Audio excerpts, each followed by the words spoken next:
Hello. Hi, bros and bruettes.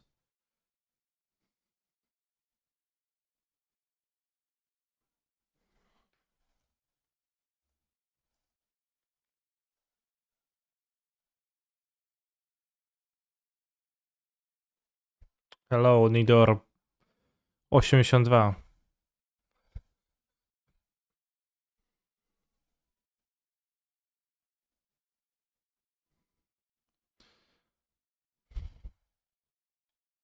I have acquired one shaded cultivator colossus for aesthetical reasons.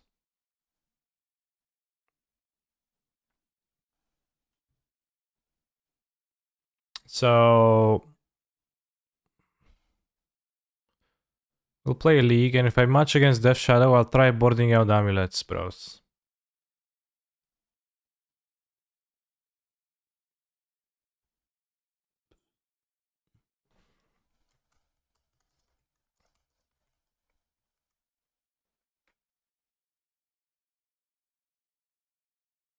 Do you like the black and white cards?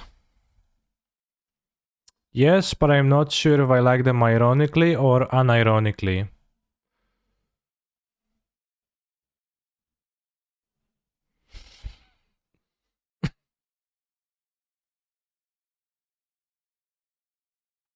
Today I play a league of or two of GDS2, I promise. I need to play more leagues of GDS2. Be more practice with that deck.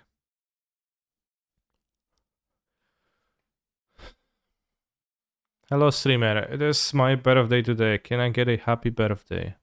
Happy birthday, Portable Head. I wish you the best.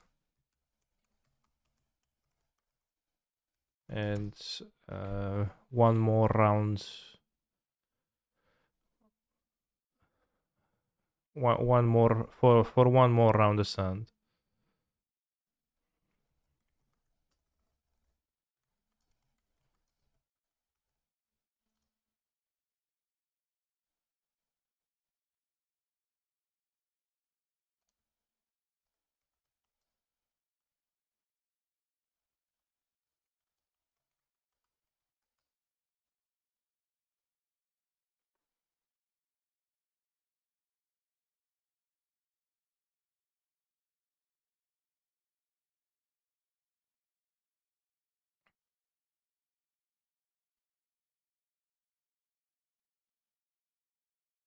One more year, Pog. Not milling 20 cards. Tried that yesterday and failed poorly. I have constructed a thread, which I hope is going to trigger at least one person on the planet. Because this list has like a lot of the Hydra, the Wall Breaker in the sideboard, and the highly contested Hanwar Battlements, so many choices that are either not clear or just kinda meme. But I said in the tweet, visit Canister MTG Twitch for objectively best amulet builds.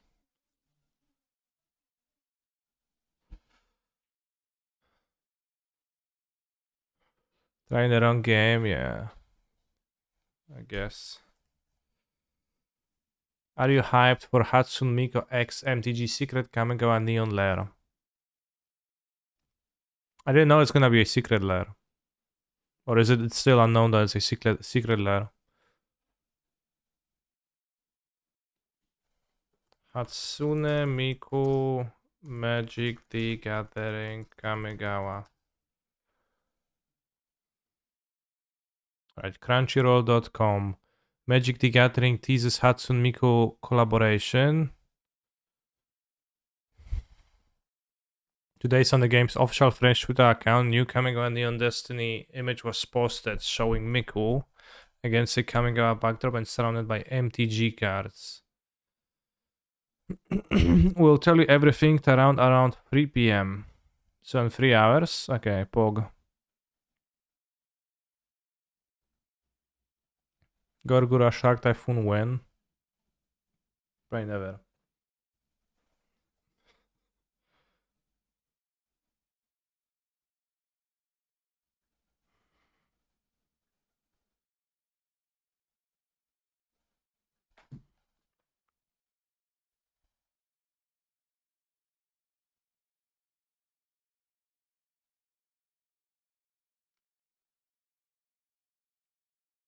Mm.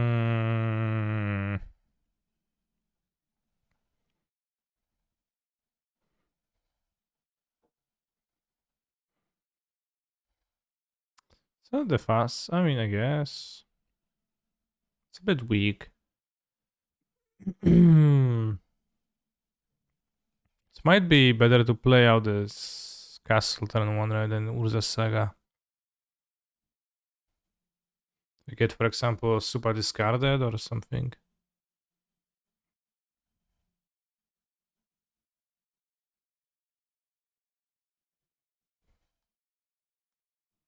I think it's lead on a castle, but I'm not sure if this is like 80% sure type keepness. Alright, but keep for that matchup. And my opponent doesn't fuck around and they do stuff. I only have 2 Force of Vigors right now, which is not that many.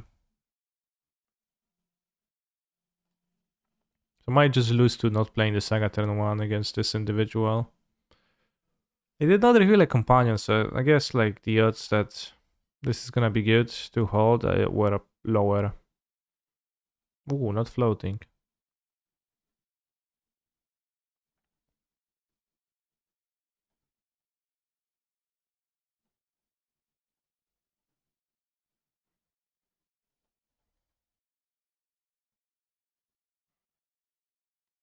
I should be able to kill on the next turn though. Doesn't seem like they are killing.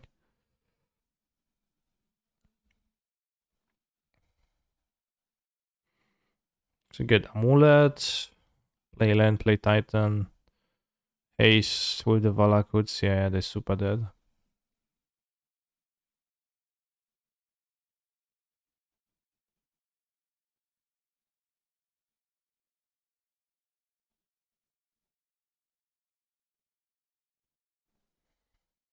Yeah, yeah.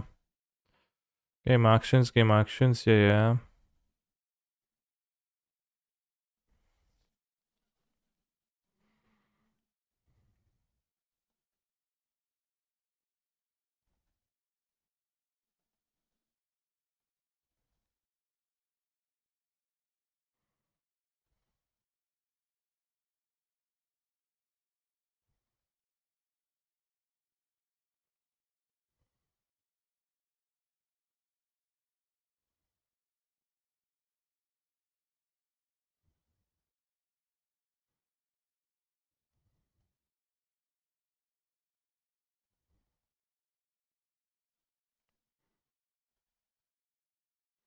Yeah, yeah, Valakut, yeah, yeah.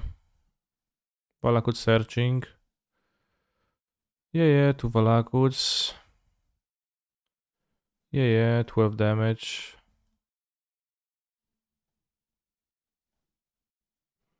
Yeah, yeah, I concede. So we want a Squatter and Vigors, and I think I like Dismember too for its fastness. Star Beast is okay, but might cut one. Radiant Fountain is unnecessary. Map probably good to keep. Geyser weak. White pitches to green. Have 32 lands when you can cut a trashy land. You probably cut a tavern to not dig into the green count. And probably not gonna need to grind, right? So I just have one Mr. Beast, the black colorless one. Black colorless one. Here we go, Lair, Saga, on turn 3 we have 1, 2, 3, and then you have Amulet, that's not enough.